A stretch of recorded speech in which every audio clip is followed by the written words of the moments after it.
Welcome to my medical awareness channel doctor FJ with help tips. अगर अभी तक आपने मेरा ये चैनल सब्सक्राइब नहीं किया तो आप इस चैनल को ज़रूर सब्सक्राइब कर लें, क्योंकि इस चैनल के ज़रिए से रोज़ाना हम एक नई वीडियो, एक ऑथेंटिक इन्फॉर्मेशन फिज़िकल फिटनेस और डिजीज़ के अबाउट अपलोड करते हैं और कोशिश करते हैं कि आम आवाम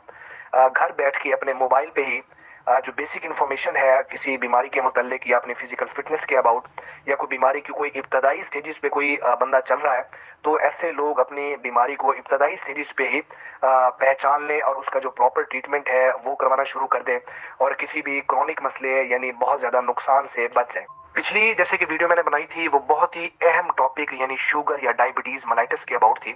क्योंकि हमारे पास जो केसेस हैं वो बहुत ज़्यादा डे बाय डे इंक्रीज होते जा रहे हैं।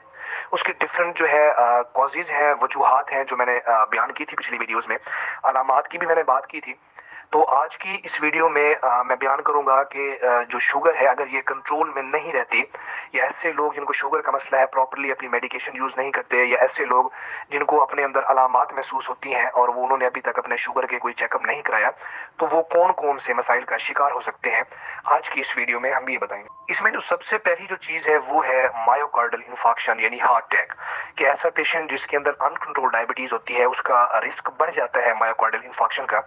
दूसरी जो इसमें चीज़ है वो है स्ट्रोक, यानी जिसको हम आम अल्फाज में फॉलेज कहते हैं। तो फॉलेज का जो खतरा है वो इंसिडेंस है वो बहुत ज़्यादा इंक्रीज हो जाता है अगर पेशेंट डायबिटिक है या जो उसकी शुगर है वो अनकंट्रोल्ड है। इसके बाद ऐसे पेशेंट्स जिनके जो डायबिटीज़ है वो कंट्रोल में नहीं होती, उसके अंदर आहिस्ता आहिस्ता जो नज़र के मसाइल शुरू हो जाते हैं, यानी जो उसकी नज़र है वो परमानेंटली आहिस्ता आहिस्ता डिक्रीज होना शुरू हो जाती है, क्योंकि इसके अंदर रेटिनोपैथी यानी आंख का जो पर्दा है उसके ऊपर शुगर के असरात शुरू हो जाते हैं। या इसमें सफ़ेद मोतिया जिसको कैटरेक्ट कहते हैं या काला मोतिया जिसको ग्लाकोमा कहते हैं वो मसाइल भी शुरू हो जाते हैं। इसके बाद आती है बात डायबिटिक नेफ्रोपैथी की, यानी शुगर की वजह से जो गुर्दे हैं वो सिकुड़ना शुरू हो जाते हैं और परमानेंटली डैमेज होना शुरू हो जाते हैं। इसमें जो पांचवी जो कॉम्प्लिकेशन है वो है sensory loss due to nerve damage. जो हमारी नर्व्स हैं वो डायबिटीज की वजह से आहिस्ता आहिस्ता प्रोग्रेसिवली डैमेज होना स्टार्ट हो जाती हैं, जिसकी वजह से जो सेंसेशंस के या अक्सर लोग कहते हैं कि पैरों की तलियों में जलन है या हाथों की तलियों में जलन है या हाथ पैर सुन होना महसूस होना शुरू हो जाते हैं, या ऐसा महसूस होता है जैसे हाथों और पैरों के ऊपर चिंकियां चलना शुरू हो गई हैं। तो ये नर्व डैमेज या सेंसरी लॉस की सिम्टम्स होती हैं। इसके बाद जो ऐसे पेशेंट्स हैं इनमें माइल्जियाज यानी बहुत ज्यादा जिस्म में हर टाइम थकावट रहना,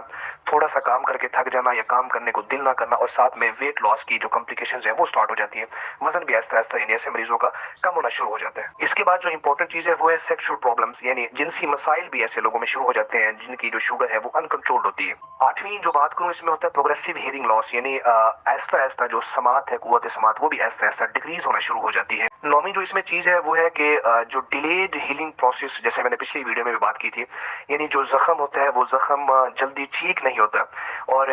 जब जख्म ठीक नहीं होता तो ऐसे लोगों के अंदर डायबिटिक फुट के जो प्रॉब्लम्स हैं वो बहुत ज्यादा क्रिएट होना शुरू हो जाते हैं। यानी जो उसका पाँव के ऊपर कोई कांटा चुभा है, कोई भी जख्म हुआ है, तो वो महीनों तक चलता रहता है अगर वो प्रॉपर्ली उसका इलाज ना करें, क्योंकि उसकी ब्लड सप्लाई जो है डायबिटीज की वजह से वो काफी ज्यादा कम हो जाती है, और नर्व डैमेज की वजह से जो हीलिंग प्रोसेस है वो काफी ज्यादा डिले हो जाता है, जिसकी वजह से जो आपका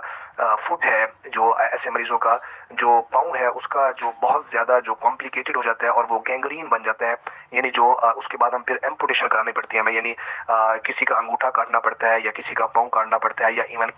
लेग एम्पुटेशन भी होती है, यानी पूरी टांग भी काटना पड़ जाती है, क्योंकि उसके जो मसल्स हैं उसकी सप्लाई बिल्कुल खत्म होगी और वो मसल डेड हो चुके हैं। इसमें जो last but not the least जो कॉम्प्लिकेशन होती है डायबिटीज मेलाइटिस की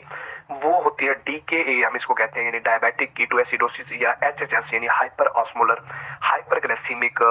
जो स्टेट होती है। इसमें ये होता है कि जब पेशेंट की जो डायबिटीज होती है वो कंट्रोल नहीं होती और जो ग्लूकोमीटर आता है उसके ऊपर शुगर जो है काफी ज्यादा हाई होती है, तो ऐसे लोगों के अंदर जो है वो बेहोशी के मामला शुरू हो जाते हैं, या पेट में दर्द और उल्टी की कैफियत के साथ पेशेंट आते हैं और उनका आहिस्ता आहिस्ता होश जो है खराब होता जाता है, और ये DK और HHS जो है ये मेडिकल इमरजेंसी में ट्रीट किया जाता है एज ए इमरजेंसी। तो अगली वीडियो में मैं चल के बात करूंगा कि कौन सी ऐसी चीजें हैं, कौन सी ऐसी एहतियाती तदाबीर हैं जिसकी वजह से हम अपनी शुगर को कंट्रोल रख सकते हैं या शुगर को होने से भी बचा सकते हैं, और दूसरा अगर शुगर हो गई है तो उसका जो प्रॉपर इलाज है वो क्या होता है।